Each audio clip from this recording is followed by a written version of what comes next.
I was going to die today. The thought circled through my exhausted brain like a vulture waiting for a corpse as I knelt on the cold marble floor of the throne room, quill trembling violently in my hand.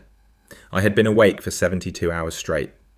3 consecutive days of translating emergency diplomatic correspondence that couldn't wait for normal working hours. 3 days of deciphering ancient legal texts for the tribunal. Texts written in languages so old most scholars thought them dead. 3 days of nothing but black coffee that tasted like burned nightmares, and the kind of bone-deep terror that keeps your heart racing, even when your body is begging to collapse. My eyes burned like someone had poured sand behind the lids. Every blink took exponentially longer to complete. My eyelids felt like lead weights. So, the words on the parchment in front of me blurred and swam like fish in murky water. I forced them back into focus through sheer stubborn will and desperation, because the alternative was falling asleep during a royal execution tribunal, and that would be a death sentence of its own, more certain than any blade, swifter than any poison.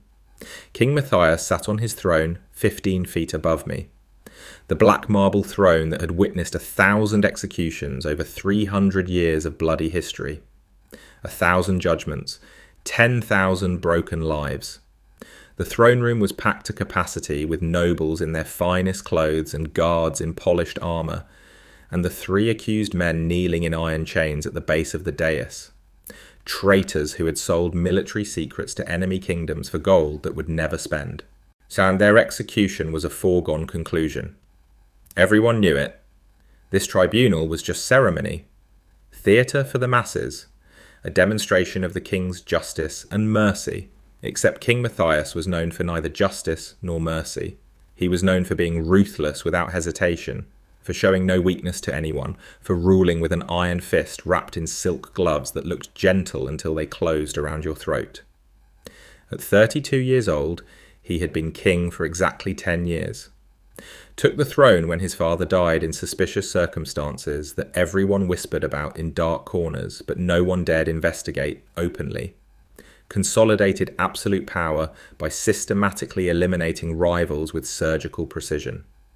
He was brilliant without question, strategic beyond measure, absolutely terrifying in ways that made strong men tremble, and I had been his personal translator and royal scribe for 6 months.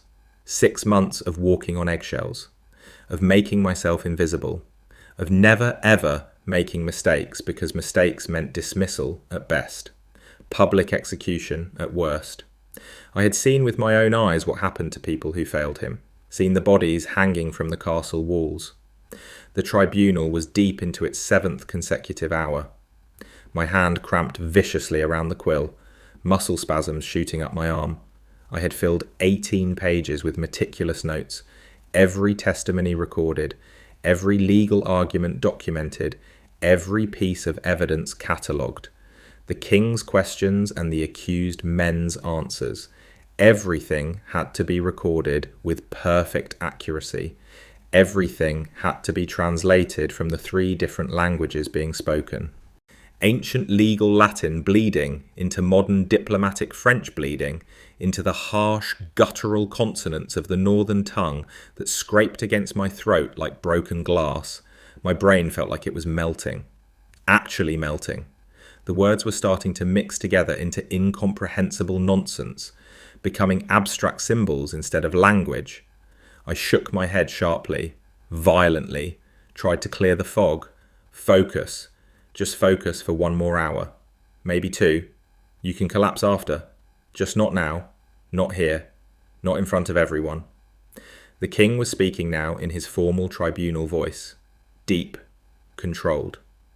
The kind of voice that didn't need to be raised to command absolute attention from every person in the massive room. He was detailing the crimes with perfect precision, the evidence collected over months, at the witnesses who had come forward at great personal risk. His judgment was coming soon. The verdict everyone already knew. I needed to record every single word, my quill scratched across parchment with increasing desperation. But the letters were getting sloppier with each passing minute. My usually perfect calligraphy was degrading into barely legible scrawl that would shame me later if I survive this. If I didn't die of exhaustion first, no, I couldn't fail.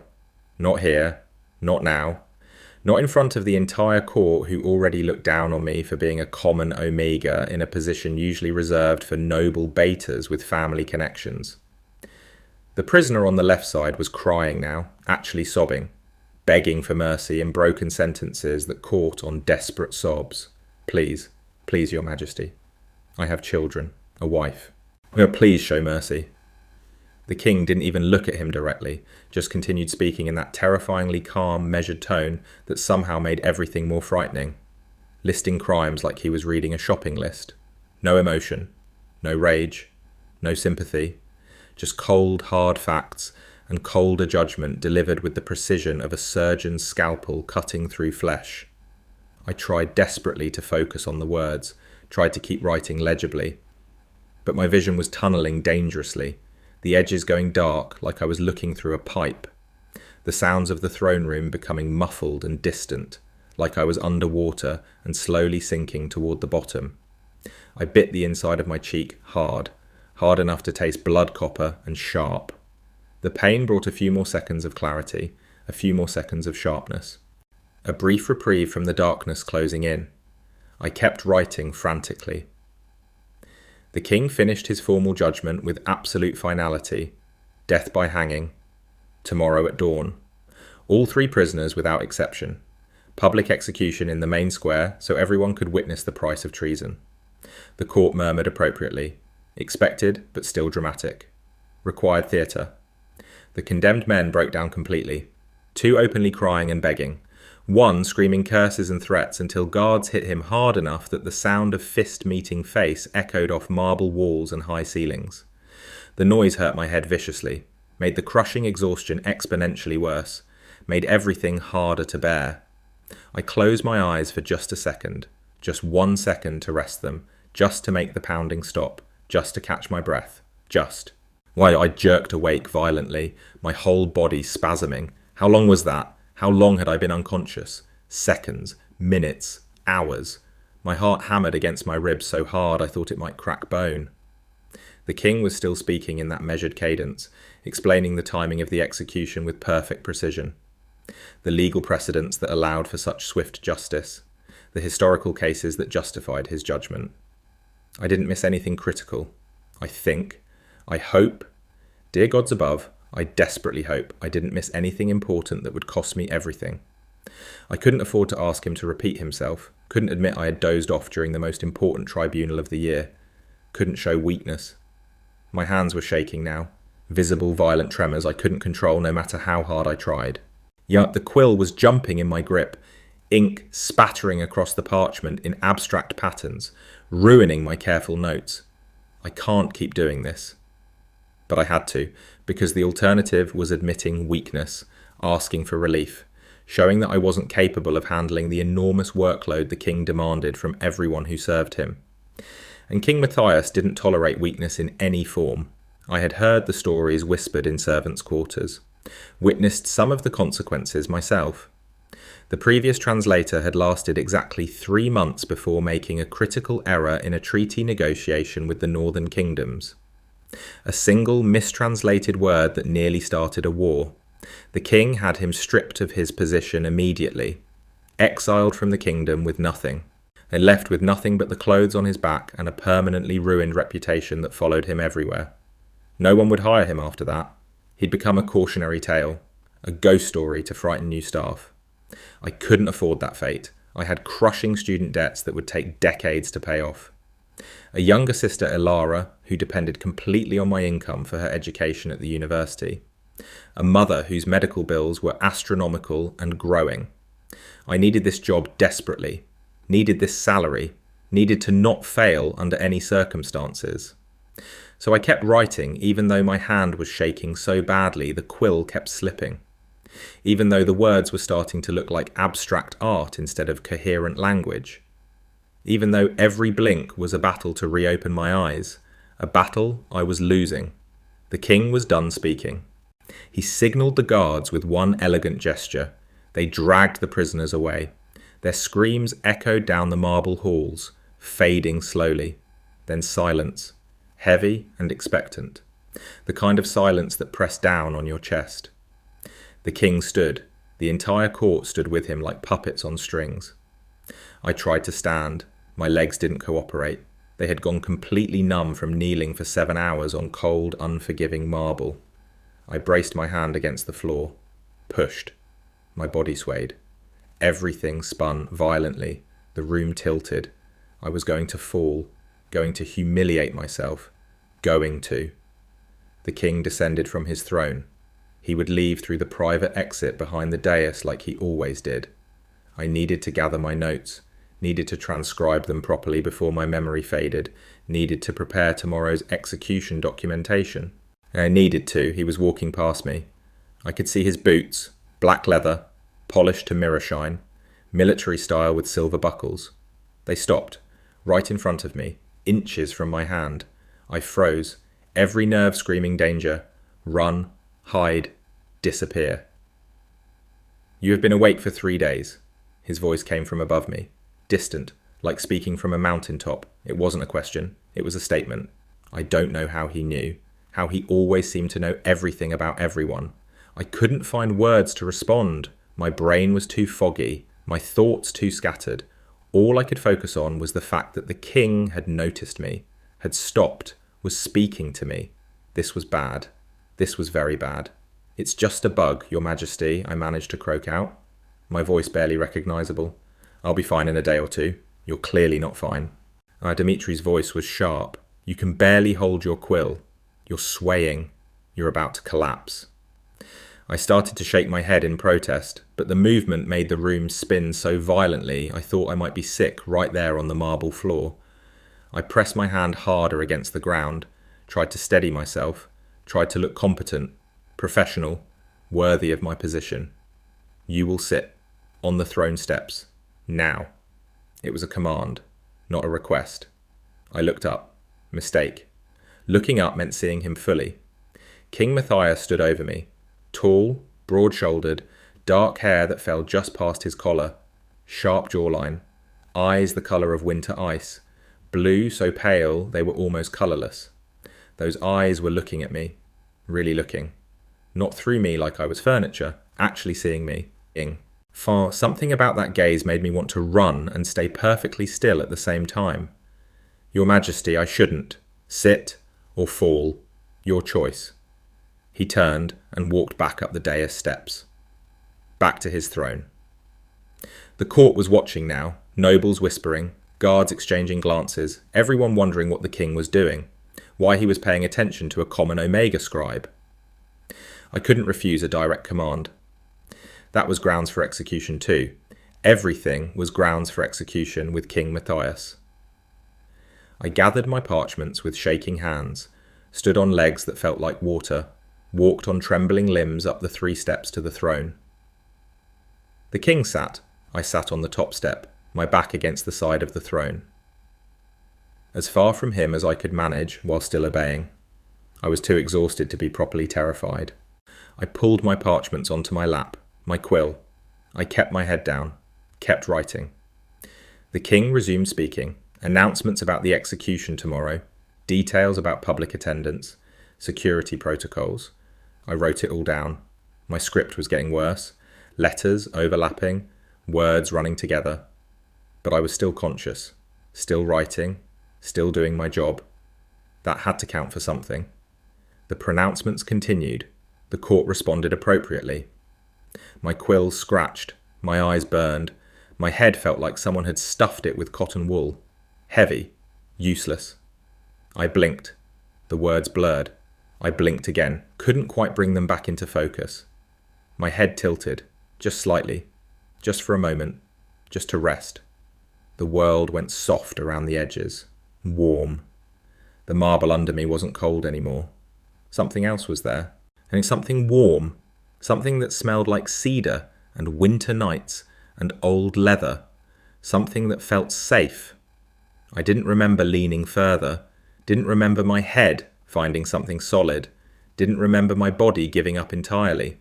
I only remembered thinking that dying probably wouldn't hurt, not if I was already asleep. When I woke the second time, everything was catastrophically wrong in ways my exhausted brain couldn't immediately process.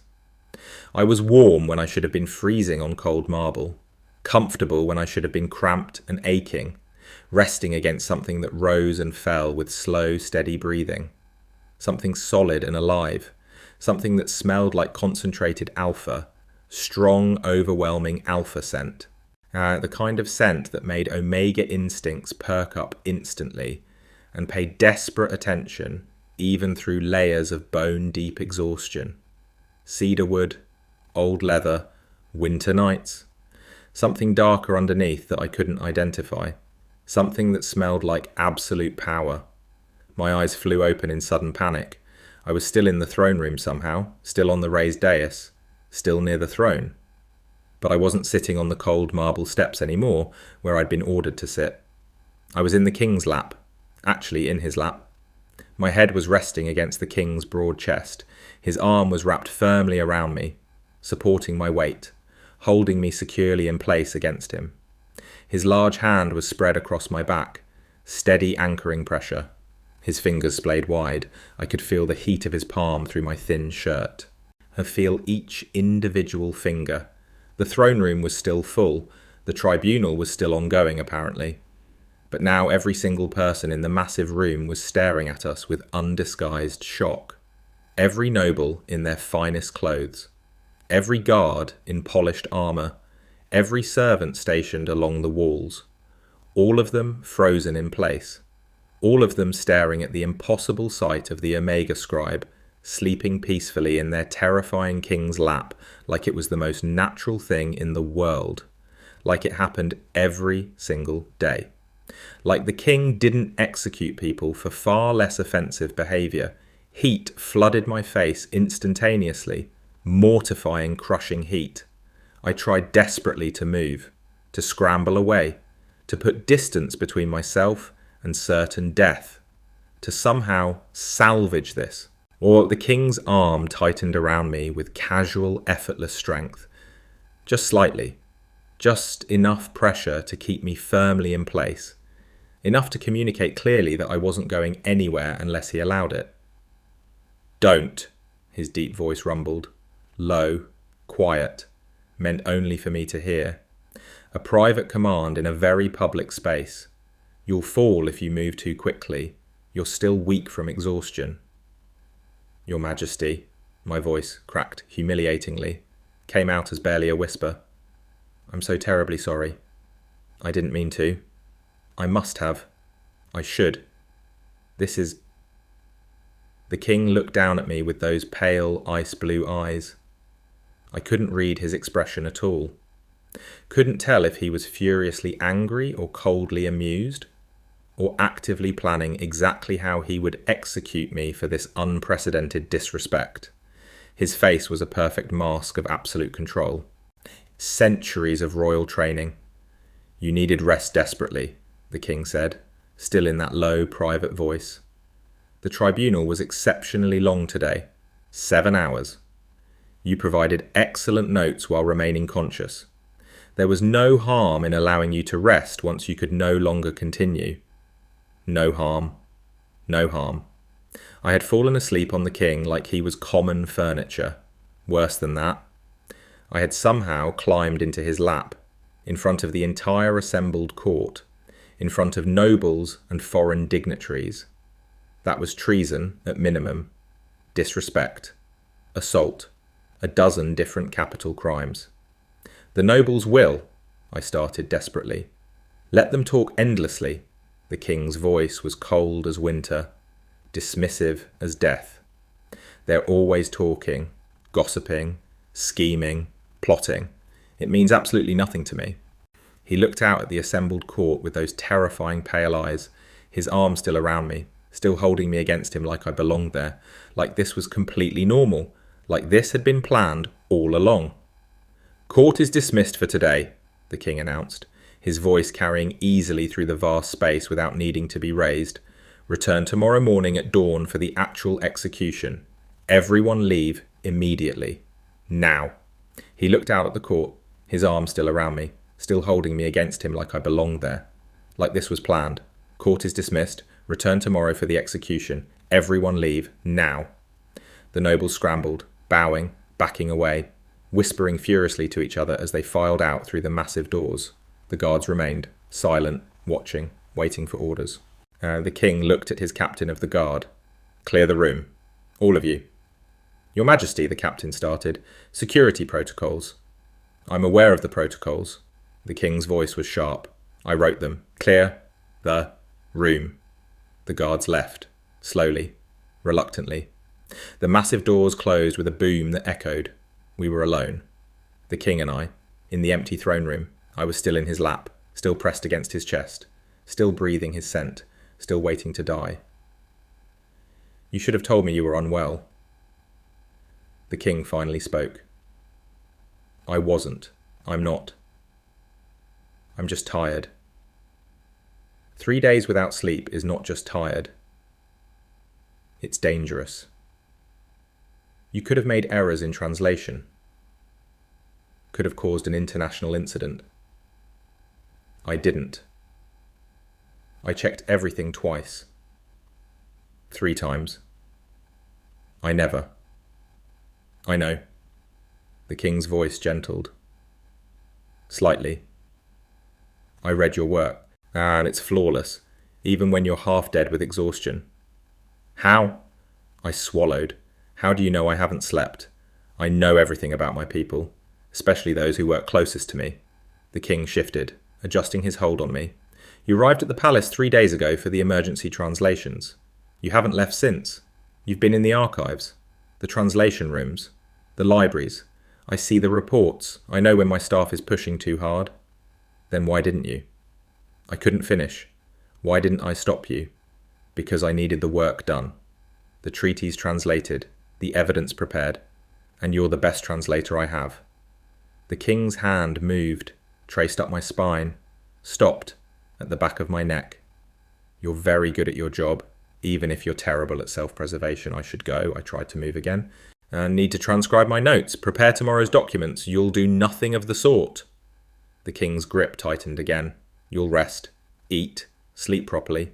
Then you'll return to work. But the documents will be handled by someone else. You're off duty for the next 48 hours. That's an order. Your Majesty, I have responsibilities, which will still be there after you rest. The king stood, still holding me, like I weighed nothing. I'm not. You don't have to. I can walk. Can you? He looked down at me. Because you couldn't stand earlier. You couldn't keep your eyes open. And now you're telling me you can walk. My protest died. He was right. I couldn't walk. Could barely think. Are you going to execute me? The words came out small, frightened. For what? For falling asleep. For disrespecting you. For the king started walking. Carrying me. Down the dais steps. Across the marble floor. Toward a side door I'd never been through. You didn't fall asleep. You collapsed. There's a difference. And you weren't disrespecting me. You were working yourself to death for me. I should reward that, not punish it. He pushed through the door with his shoulder. We entered a corridor I'd never seen. Private, quiet, decorated with paintings instead of weapons. This led to the royal wing, the king's personal quarters. Staff weren't allowed here. Where are you taking me? Somewhere you can rest without being disturbed. The king's chambers had private rooms for guests. You'll stay there tonight. I can't stay in the royal wing. That's not appropriate. Why not? Because I'm a commoner, an omega, a servant.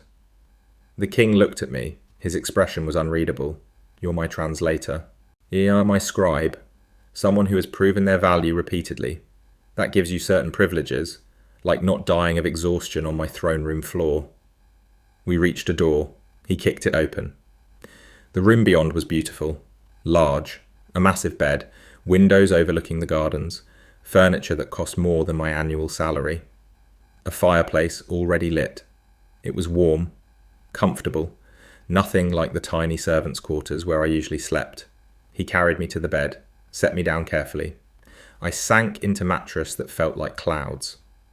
You'll sleep here tonight. Tomorrow we'll discuss your work schedule.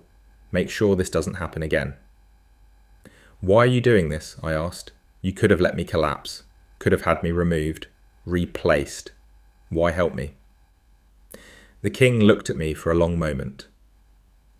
Then he reached out. Brushed hair back from my face. The gesture was surprisingly gentle. Because his voice was quiet. When you fell asleep against me, you looked peaceful, safe. It was the first time in 10 years someone has touched me without fear or calculation. The first time someone needed me for something simple, something I could actually provide. You needed rest. I provided it. That's all. He pulled back, turned toward the door. There's a bathroom through that door. Food will be brought up. Eat, sleep. Don't leave this room until I send for you. Is that an order? Yes. Then I'll obey. Good. The king paused at the door. What's your name? Your full name. I realised with shock that he didn't know. I was just the translator to him. The scribe, a position, not a person. Kieran, I said. Kieran Ashford. Well, Kieran Ashford. He looked back at me. Sleep well. Try not to die in my guest quarters. It would be poor hospitality. He left. The door closed. I was alone in a room in the royal wing. In a bed meant for nobles. Alive when I should be dead. I should have been terrified. Should have been planning my escape. Should have been worried about what the nobles would say. What rumours would spread. Instead, I was asleep before my head fully hit the pillow. The scent of cedar and winter following me into dreams that for once weren't nightmares. Welcome to our channel, your home for Omegaverse stories that will leave you breathless. If you're new here, hit that subscribe button because today's story is about exhaustion and execution chambers, about falling asleep where you shouldn't and waking up where you don't belong, about a ruthless king who shows mercy exactly once. And how that one mercy changed absolutely everything. Now let's begin. I woke to sunlight, warm, golden, streaming through windows I'd never seen before. For a moment I couldn't remember where I was. This wasn't my quarters, wasn't the servants' wing. The bed was too soft, the room too large. Then it all came back. The tribunal, the exhaustion, falling asleep on. Oh gods. I sat up too fast. The room spun. But my head felt clearer.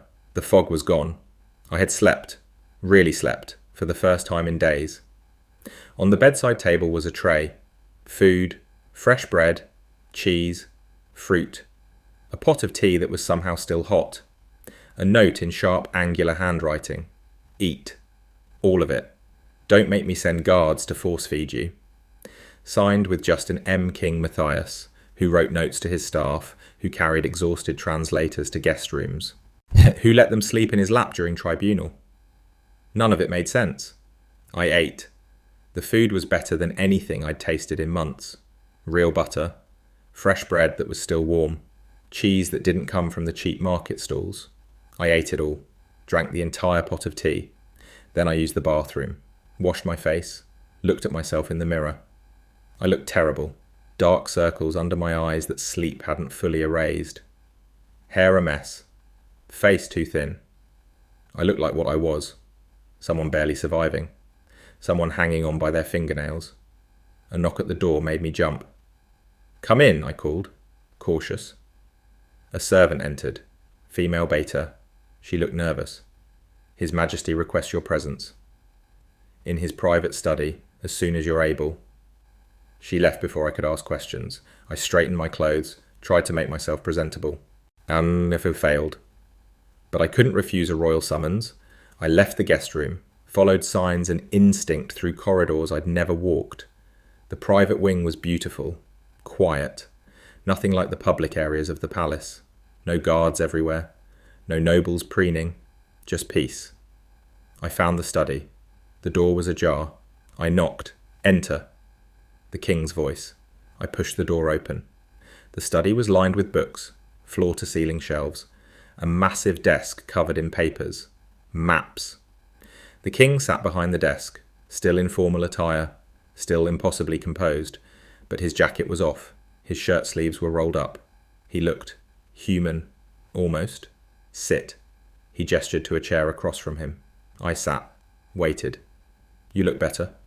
Marginally. His ice blue eyes studied me. You ate? Yes, Your Majesty. Good. We need to discuss what happened yesterday. I know, I'm sorry. Oh, I should have. Stop apologising. The king's voice was sharp. You did nothing wrong. I'm the one who worked you to death. I should have noticed sooner. Should have assigned more staff. He stood, walked to the window, looked out at the gardens. The tribunal yesterday. How much do you remember? Everything, I said. I was awake for all of it, transcribed everything. My notes are in my quarters. I can retrieve them. I've read your notes. The king didn't turn around, flawless as always, but that's not what I meant. How much do you remember of after you fell asleep? My face heated. I remember waking up, in your lap. The king turned. His expression was unreadable. And before that, nothing. I was sitting on the steps, writing, then, nothing. So you don't remember falling? Moving? I shook my head. The king watched me for a long moment. Like you collapsed, sideways, directly into my lap, like your body simply gave up. I caught you, adjusted your position, let you sleep. Why? The word escaped before I could stop it. You could have had me removed, replaced. Why let me sleep there? For over an hour, I know what it looks like. The king moved closer, sat on the edge of his desk. What the nobles will say, what rumours they'll spread. A king letting an Omega sleep in his lap during tribunal. It's scandalous. And I don't care. His voice was flat, cold. Let them talk. Let them speculate. It changes nothing. But it will affect me, I said quietly. My reputation, my position. The nobles already barely tolerate me. This will make it worse. Then we'll make it official. What? The king leaned forward. You're not just my translator anymore. As of this morning, you're my personal attendant. You live in the royal wing. You eat at my table. You accompany me to all formal functions. I'm not qualified for. You're qualified for whatever I say you're qualified for. The king's voice was absolute, and I need someone I can trust. Someone who doesn't want anything from me. Someone who collapsed from exhaustion rather than complain about the workload. That's worth more than any noble's blood. Why are you doing this? I asked again. Really? The king stood, walked back to the window, his back to me, because when you slept yesterday. You weren't afraid. Everyone is afraid of me, all the time. They bow and scrape and say yes. Your Majesty, and plot how to use me. But you just needed rest, and you trusted me enough to take it, even unconsciously. I don't understand. When I was younger, the king said quietly, or before I became king, I had someone who looked at me like I was human, not a weapon, not a tool, not a monster, just human. He paused. She died. The fever. 10 years ago. And since then everyone looks at me with fear or calculation. Except you. Yesterday. You looked at me with nothing. Because you were unconscious. But still, it was refreshing. I don't know what to say. Say yes. Come work for me properly. Be my attendant. My translator. The king turned, fixed those ice blue eyes on me. My shield against the nobles who think I need to marry for political advantage. What? There are nobles? The king's jaw tightened. Who think I should bond? Take an Omega mate for the stability of the kingdom. They've been pushing, plotting, throwing their children at me like offerings. I won't be forced, won't be manipulated. But if I already have someone close to me, they'll have to stop. You want me to pretend, to play a role. Not pretend, just be yourself, be near me. Let them draw their own conclusions. And when this is over, when the nobles stop pushing, you'll have a better position, better salary, security, and I'll have peace. I looked at him, this ruthless king, this man who executed without hesitation, this person who let an exhausted Omega sleep in his lap. How long? I asked. 6 months. Until the summer solstice.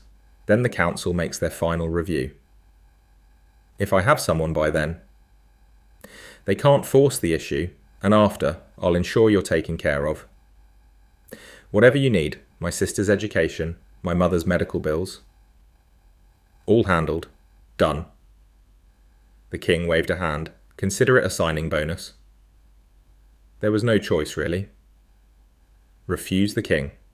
Lose my job, probably my life, accept, ensure my family's security, help someone who had helped me, who had shown mercy. I'll do it. Your Majesty. Matthias, the king said. When we're alone, call me Matthias. That feels dangerous. It is, but so is this entire arrangement. Might as well be dangerous together. He extended his hand. Do we have an accord? I looked at his hand, then took it. His grip was firm, warm. We have an accord? Good. Matthias, not Your Majesty anymore. Now, let me show you your new quarters. The next 6 months passed in a strange blur of formality and intimacy that redefined everything I thought I knew about power and vulnerability. I moved into the royal wing properly. My quarters were next to the king's chambers, connected by a private door that was never locked, and a door that symbolised trust in a place where trust was currency more valuable than gold. The rooms were beautiful, far more than I deserved, more than I'd ever dreamed of having. A bedroom with a bed so large I felt lost in it. A sitting room with a fireplace and comfortable chairs. A private bathroom with hot water that never ran out. Bookshelves that Matthias had personally stocked with titles he thought I'd enjoy. Everything was perfect. Everything was terrifying. The first week was awkward. I attended him at all formal functions, stood behind his throne during morning court, sat at his right hand during state dinners where nobles watched every move I made, accompanied him to councils where military strategies were debated, where I learned more about running a kingdom than any common Omega should know. The nobles whispered constantly, speculated endlessly, assumed things that weren't yet true. The king ignored them with practiced ease. I translated when needed, transcribed important documents, advised when asked, learned to navigate court politics like walking through a field of hidden knives, learned to stand in the presence of concentrated power without flinching or showing fear, learned to interpret the king's silence, his small gestures, the tiny tells that showed what he was thinking when his face remained perfectly blank.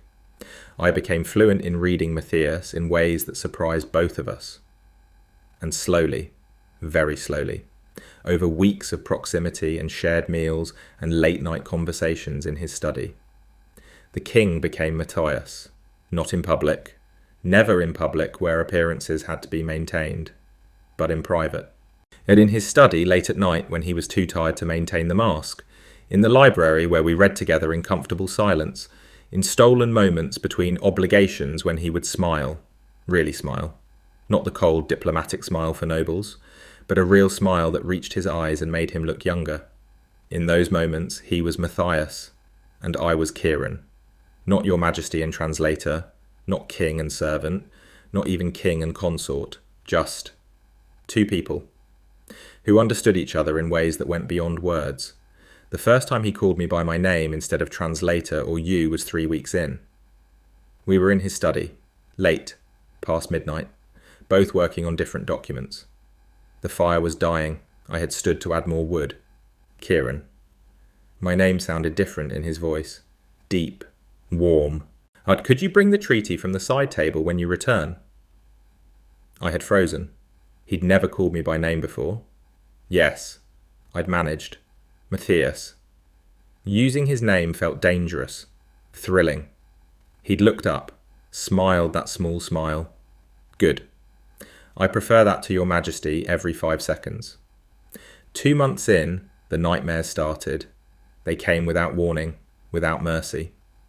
I woke screaming, thrashing, tangled in sheets that felt like chains, caught in dreams of debt collectors breaking down doors, of my mother dying in a charity hospital because I couldn't pay for proper treatment, of my sister being dragged out of university in disgrace, of failing, always failing everyone who depended on me.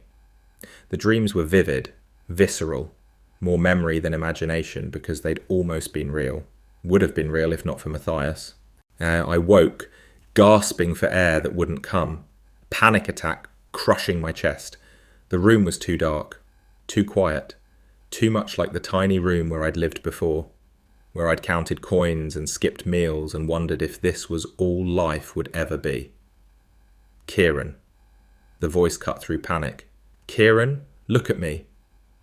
Matthias was there, in my room, standing beside my bed in sleep pants and nothing else, his hair messed from sleep, his face concerned in a way I'd never seen. How long had he been there? How much had he heard? I couldn't form words, couldn't breathe properly. My hands were shaking, my whole body trembling with aftershocks of terror that wouldn't fade. You're safe. Matthias sat on the edge of my bed, didn't touch me yet, didn't crowd me, just sat close enough that I could feel his presence. Your family is safe, the debts are paid. The medical bill's handled, your sister is thriving at university, I receive reports weekly, you're not failing anyone. But what if? The fear wouldn't let go. What if something happens? What if I wake up and this is the dream? What if? No what ifs. His arms came around me then, carefully, giving me space to refuse. I didn't refuse. I collapsed into him, let him hold me while I shook, while the panic slowly faded. You're safe, he murmured again, against my hair. They're safe. That's all that matters now. This is real. I promise you, this is real. He stayed until I fell back asleep, sat against my headboard with me curled against his chest. His heart beat steady under my ear. Proof of reality, proof of safety. When I woke at dawn, he was gone. But there was a note on my bedside table. The connecting door stays open, just in case. Just so you know I'm here. After that night, he started leaving the connecting door open. A silent invitation. A promise. I could come to him if needed, or he could come to me. We never discussed it. Didn't need to. It was understood. Some nights I woke from nightmares and saw light under the door, heard him moving in his room, working late, knowing he was there, that he could hear if I needed him. That was enough. Some nights he came, checked on me, sat with me until I slept, never commented on it the next day, never made me feel weak for needing it, just was there. 4 months in, something shifted between us, subtle at first, then undeniable. Matthias started telling me things, real things he'd never shared with anyone. We were in his study, our usual evening routine, both reading, fire crackling, rain against the windows, a comfortable silence. My father didn't die of illness. Matthias said it quietly, staring at his book but not reading. I know the official story says heart failure, but it was poison. In his wine, at a state dinner. I watched him die. I was 22. The words hung in the air, heavy. I set my book aside. Did you? Did I kill him? No. But I know who did. The nobles who wanted a younger king, one they could control. They didn't realise I'd learned everything my father knew. Every secret, every alliance, every betrayal. Within 6 months, I'd executed every person involved. 17 nobles. Called it treason. Called it justice. And maybe it was. But it was also revenge. I'm sorry, I said. Inadequate. But true. That sounds lonely. Carrying that. It is. He looked up from his book. Was. You're here now. Does that help? More than it should. Yet his eyes met mine. You don't want anything from me, except companionship. It's novel disarming. I want you to survive, I said, honestly. I want you to be happy. If that's possible for someone in your position. Happiness is a luxury kings can't afford, Kieran. Maybe. I moved to sit on the couch beside him. But peace isn't. Everyone deserves peace. Even kings. Especially kings.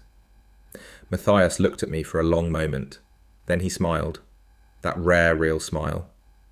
Perhaps you're right. His hand found mine. Squeezed briefly. Thank you. For what? For seeing me. Not the crown. Me. After that night, he told me more. shared secrets he'd never spoken aloud, about the executions he'd ordered that still haunted him, the faces he saw in nightmares, the people he'd exiled who probably didn't deserve it, at the hard, impossible choices that kept him awake at night staring at the ceiling, the fear that lived in his chest constantly, the fear that he was becoming the monster everyone thought he was, that he was losing his humanity piece by piece with every harsh judgment, every cold decision, every life taken. I listened to all of it, never judged, never looked at him with disgust or fear, just was there, present, accepting. Sometimes I shared too, opened myself in return. About my father who had died when I was 12, heart attack while working double shifts to pay our debts. About raising my sister while my mother worked herself sick. About the debt that had crushed us like a physical weight. About the fear of never being enough, never doing enough. The constant terror that tomorrow everything would fall apart. We became each other's confessionals, the only place we could be honest, vulnerable, completely human. 3 months in, Matthias started seeking me out more, not just in the evenings, but during the day.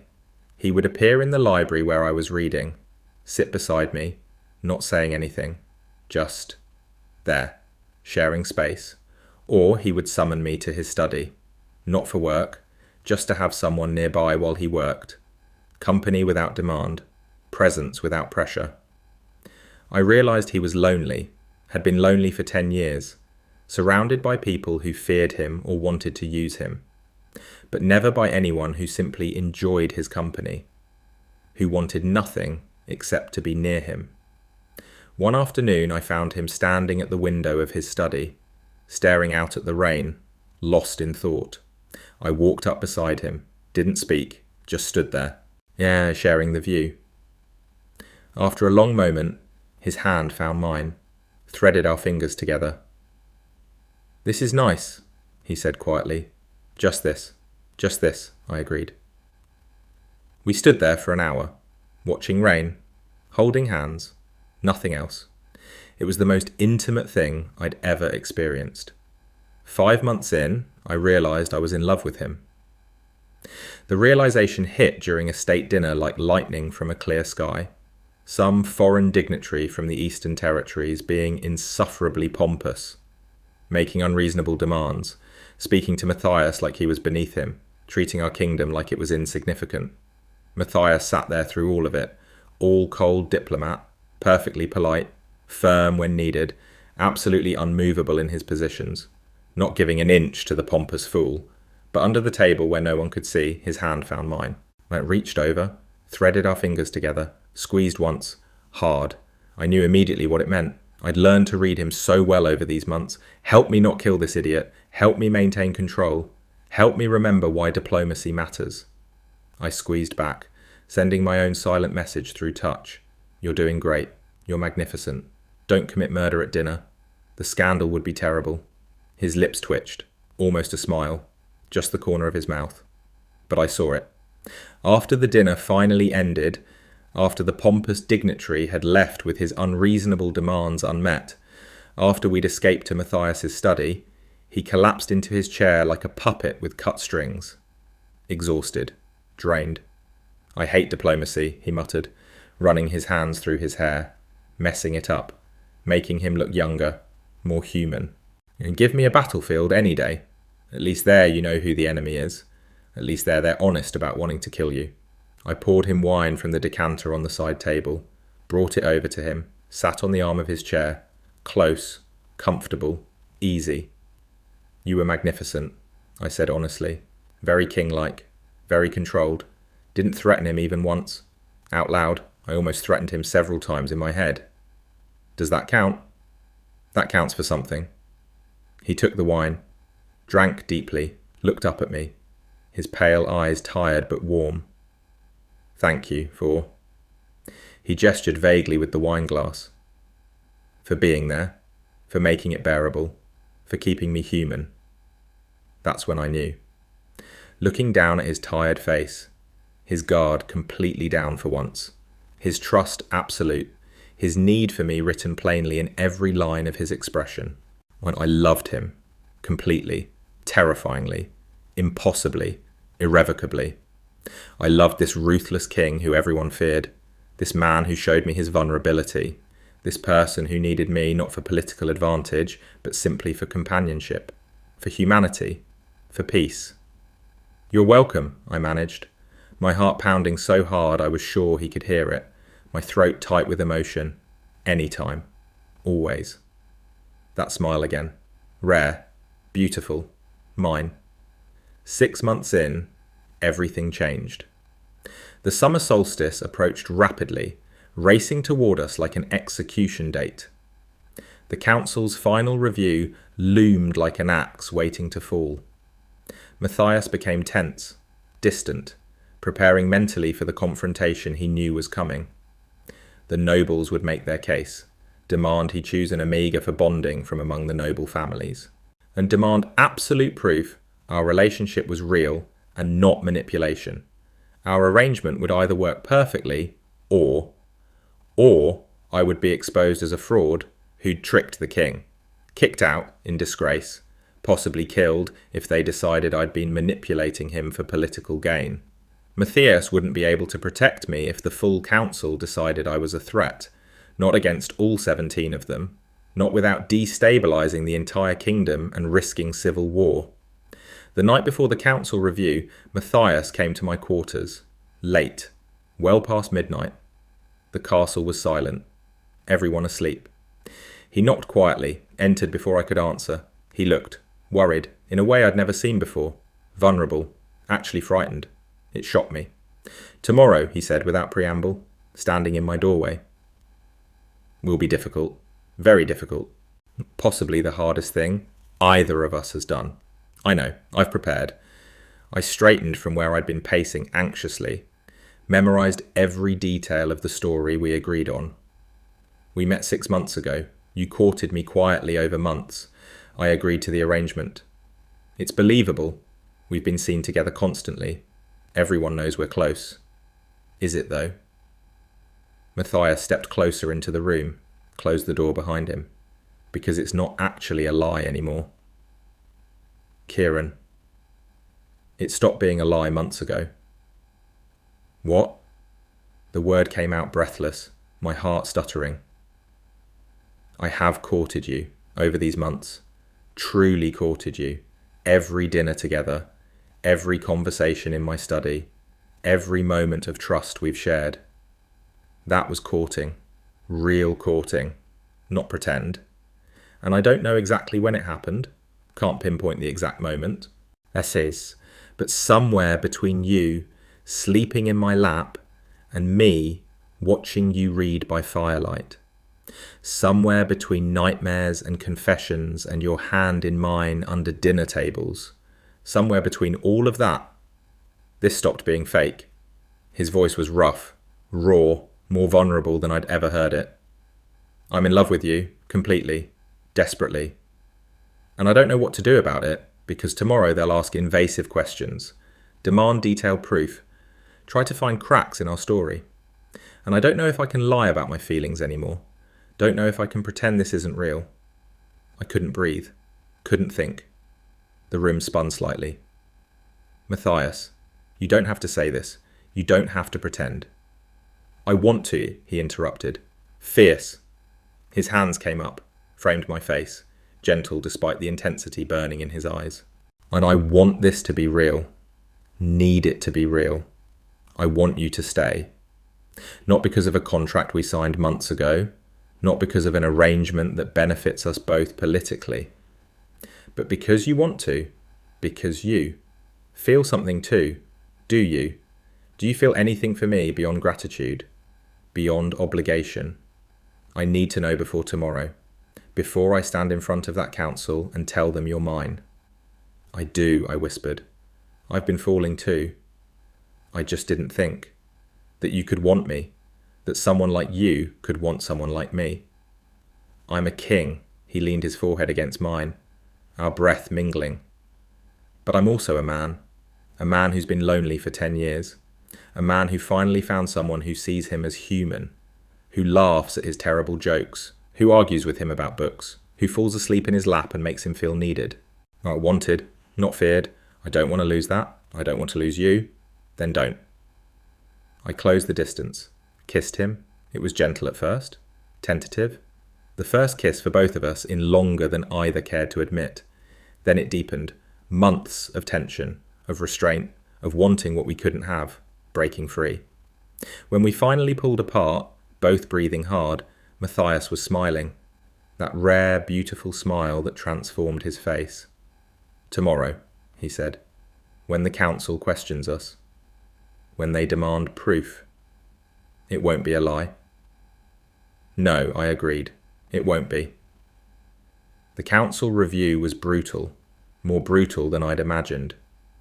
17 nobles, all sitting in judgment, all demanding to know about our relationship, all suspicious, all looking for cracks in the story, looking for proof this was a manipulation, a common omega seducing their king. Matthias was ice, perfect control, sat on his throne with me standing beside it, close enough to touch, close enough to show possession. He answered every question with practiced ease, explained how we'd grown close over months of working together, how I'd earned his trust through competence and loyalty, how the bond had formed naturally over shared meals and late-night conversations, how he'd decided I was the one he wanted. One noble, Lady Verena, was particularly vicious, asked cutting questions designed to humiliate. But he's common, she said, voice dripping disdain. No family of note, no connections that benefit the kingdom, no political value whatsoever. What does he bring that makes him worthy of being royal consort? He brings me peace. Matthias's voice was cold, absolute, which is more than any of you have ever provided. In 10 years of ruling, not one of you has made my life easier. Not one of you has given me a moment of genuine rest. He has. That makes him more valuable than every noble family combined. That's not. Would you like me to list your family's treasons?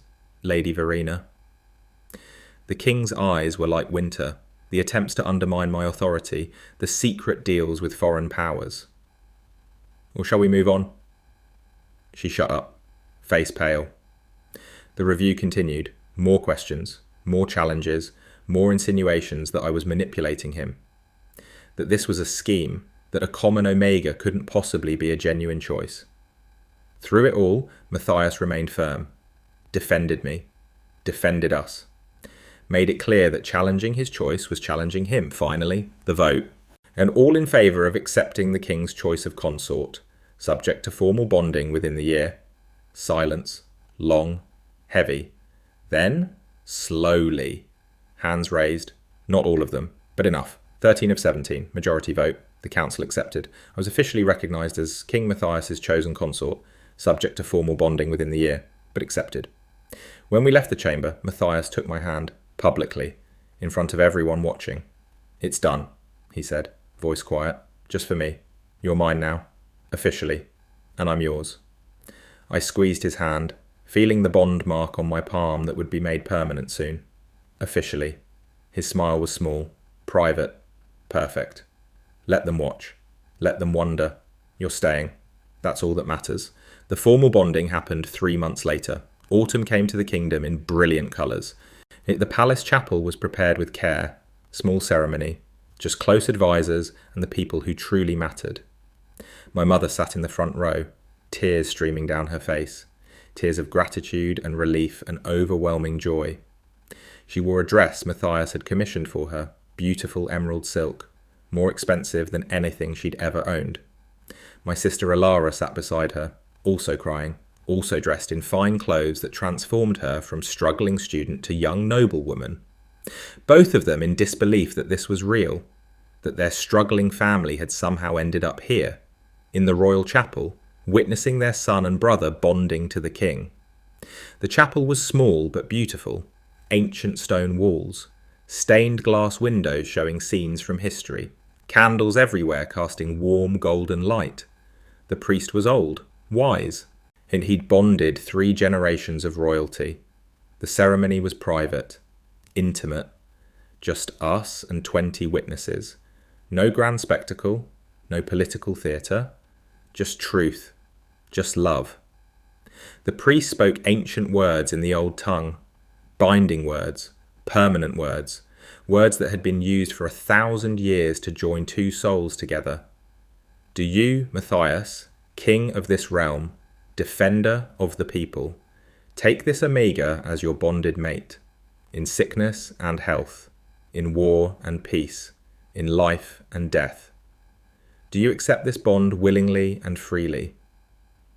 I do, Matthias said, his voice clear, strong, unwavering, his ice blue eyes locked on mine, burning with intensity. Do you, Kieran Ashford, common born but noble in heart, take this Alpha as your bonded mate, in sickness and health, in war and peace, in life and death? Do you accept this bond willingly and freely? I do. My voice cracked slightly, emotion overwhelming me, but I meant it with every fibre of my being. The bond mark was placed on my neck. Matthias's teeth. His claim. Physical and undeniable. The pain was sharp for only a moment. Then it faded into heat, into connection. The connection snapped into place. Immediate. Overwhelming. Absolute. I could feel him suddenly. Not just physically, but emotionally. Mentally. His emotions flooded through the new bond like water breaking through a dam. His love for me, vast and deep and unshakable. His devotion, his determination to protect me, his relief that I was finally truly his. His joy, pure, uncomplicated joy at having someone who understood him, who saw him, who loved him not for his crown but for himself. All of it poured into me through the bond, made me gasp, made my knees weak. Matthias caught me, steadied me. He could feel me too through the bond, my love for him equally vast, my gratitude, my wonder that this ruthless, feared king had chosen me, my determination to stand beside him, to support him, to be his peace in the storm. When it was done, when the priest declared us bonded for life, Matthias kissed me, deep, possessive, claiming. His hands cradled my face, gentle despite the intensity. Mine, he murmured against my lips, so quietly only I could hear. Finally, truly mine. Yours, I agreed, breathless, always, forever. The small crowd applauded. My mother sobbed openly. Elara cheered. The nobles smiled genuine smiles for once. Even they couldn't deny the reality of what they'd just witnessed. The bond was real. The love was real. Everything was real. 1 year later, I stood in the throne room, at the same massive space where everything had changed, where I'd collapsed from exhaustion all those months ago, where I'd fallen asleep in the king's lap during an execution tribunal without meaning to, where I'd woken up in his arms and been terrified I would die, where this entire impossible journey had begun with me too tired to care about propriety or survival or anything except desperate need for rest. But now everything was different. I stood beside the throne itself, not kneeling at its base in the scribe's traditional submissive position, not sitting on the steps frantically taking notes, not standing behind it like a servant. Beside it, at equal height, equal position, equal authority, consort, husband, partner, king. Because Matthias had insisted on that title. King consort, full royal authority. The nobles had protested, but he'd been immovable. Matthias sat on the ancient black marble throne, that same throne that had witnessed 1,000 executions over centuries, 1,000 judgments, 10,000 lives changed. But now when he looked at me from that throne, there was warmth in those pale ice blue eyes, real warmth that had taken months to cultivate, but now burned steady and bright. He smiled that rare private smile he saved just for me. The smile that transformed his entire face from terrifying to beautiful. That made him look young, happy, human, ready, he asked quietly. His voice pitched low so only I could hear it beneath the murmur of the assembling court. We had another long day ahead. Always, I replied, meaning it completely, meaning it with everything I was. We had another long day of court to attend. There were more nobles to manage with their constant scheming and plotting. More judgments to render that would affect hundreds of lives. More documents to review and translate from 3 different languages. A kingdom to run with all its endless, complicated demands. But we had each other now, really had each other, and that single fact made everything else not just bearable, but actually worthwhile, actually good. During the afternoon session, Lady Verena tried to challenge one of my judgments. I'd ruled on a trade dispute. She disagreed publicly, tried to undermine my authority. Matthias didn't even speak, just looked at her, that cold, terrifying look that made nobles remember exactly who they were dealing with. She backed down immediately, apologised. After court, Matthias took my hand as we walked to our chambers. Together. You handled her well, he said. I didn't want you to have to. You're my husband, my partner, my king consort. You don't need my protection anymore. You have your own power now. But I'm still yours, always yours. Good, he said, smiled, because I'm still yours too. Later that evening, after the last servant had gone, after we'd eaten dinner together in comfortable silence, after we'd read by the fire for an hour, Matthias pulled me gently into his lap. We were back in the throne room. He'd wanted to return, to sit here together, deliberately.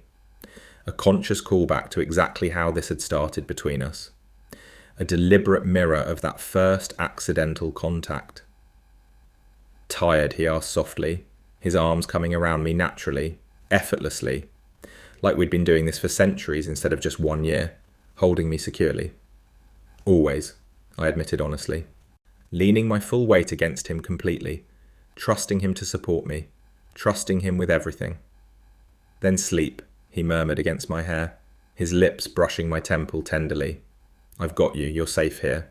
You'll always be safe here with me. And I did exactly that, eyes already closing, breathing evening out almost immediately, sleeping peacefully in my husband's lap, in my husband's arms, right where I belonged, where I would always belong for the rest of our lives. The throne room faded away into darkness. The weight of responsibility faded. The exhaustion faded. Everything faded except warmth and safety and love. Deep, uncomplicated love. When I woke an hour later, Matthias was still holding me, still sitting there on his throne in the empty throne room. He'd been reading reports one-handed while I slept. He'd keeping his other arm wrapped securely around me, refusing to move even to be more comfortable, refusing to disturb my rest even for a moment. He looked down when he felt me stirring against him, smiled that private smile again, the one that was mine alone. Better? He asked, voice soft. So soft. Much better, I confirmed, stretching slightly in his arms, then settling back against him. Not quite ready to return to reality yet, not quite ready to move. A few more minutes, please. We have time, he said, always, forever, all the time in the world. And we did. We had all the time in the world now, no more pretending to be something we weren't, no more contracts or arrangements, no more negotiations or careful calculations, just us, just this. Just love that had grown from exhaustion and desperation and mercy into something real and lasting and absolutely unshakable. Outside the throne room windows, the city was settling into night. Lights beginning to glow in thousands of windows. People returning home to their families. The kingdom at peace, safe, stable. And here, in the heart of power, in the centre of the kingdom, in the throne room where it all began, we had found our own small piece of peace. Our own private happiness that no one could take from us.